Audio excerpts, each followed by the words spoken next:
Hey guys, how you doing? Welcome back to Ready Steady Crypto. In this episode, I'm going to go through candlesticks, how they're represented in different formats. So first I want to direct you to a bullish candle. What is a bullish candle? A bullish candle is made up of a wick and a body. It has a wick to the top side, a body, and then we have a wick to the bottom side. Next we have a bearish candle. A bearish candle is again made up of a wick, a body, this time of a red candle, and we have a wick at the top, the body, and then we have a wick to the bottom. So what does a wick, a body mean? So the top of the wick signifies the highest price in which it was reached during the time period of that candlestick. Next, the top of the body signifies the price at which the candlestick closed, and for a green candlestick, so for a green candle, the top of the body is the closing price, and for the red candle, the top of the body is an opening price. The bottom of the body signifies price at which the candlestick opened, and then for a green candlestick, the bottom of the body is the opening price again, and then for a red candle, the bottom of the body is the closing price. The bottom of the body of the wick signifies the lowest price at which price pushed down during that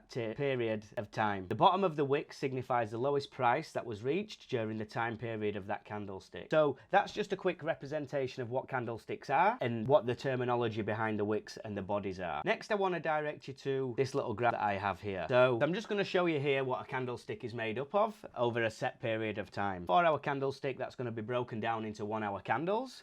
It's going to show you a 4-hour close candle, and this is where price opens up at 11 AM at the bottom of the body here, and then this is where price closes at 3 PM 4 hours later. So here you have the top of the wick, and here you have the top of the body. Next you have the bottom of the body and the bottom of the wick. So how's price represented in 1-hour candles on a 1-hour time frame? So you should have already gone on how to set up TradingView, and you should have 1-hour, 4-hour, daily and weekly. So this one candle here represents one candle on a 4-hour time frame. If you was to look at that same candle on a 1-hour time frame, this is how it would be represented. So first of all, you'd have the body and the wick. Next, so you'd open here and then you'd close there. This is where this candle opened, and then this is where this candle closes, and then this is where this candle open, we close, we open, and we close. So in one 4-hour candle, we have 4 1-hour candles that look similar to this, and that then gives you this full-bodied candle out of that price action of 4 1 hours. So sometimes candles don't always look like this, and they can be green, and they can have a long wick and a really short body. So what would that look like in a 4-hour candle?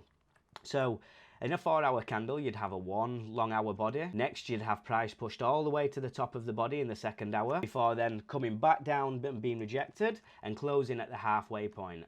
That is the same candles inside the same time period as these, except in a 4-hour candlestick, it would be represented like this. And that's where you get the close at 3 PM, sorry, the open at 11, and then the close at 3. So it'd open up here at 11 AM, the same as what this one has. Price would then get pushed all the way up to the top point before then being rejected, which signifies the pullback of the body, which leaves the wick exposed. So again, the wick is where the price has moved to the maximum or the lowest point throughout that time period. So that's just a quick representation of candlesticks, and then in the next episode I'm going to go through how candlesticks can be charted and candlestick patterns. We'll also go through what different kind of candlesticks mean and how you can use them in your trading ability with support and resistance. So I hope that this visual representation makes it a little bit clearer. Once again, if you don't fully understand how candlesticks work, please drop me a comment down in the comment section, or give us a like and a thumbs up if you did like the content.